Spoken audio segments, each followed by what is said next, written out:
रघुवंश तिलक से पुरुषोत्तम लखे गंगा स्नान से श्रीराम नाम।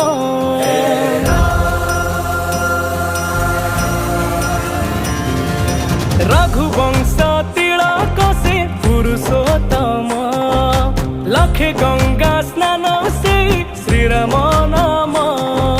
500 बरसर प्रतीक्षा सारी फेरुचंती धरा धमे धर्म धरी। घंटा घंटा हुलहुली 5 दीप दिय जाली।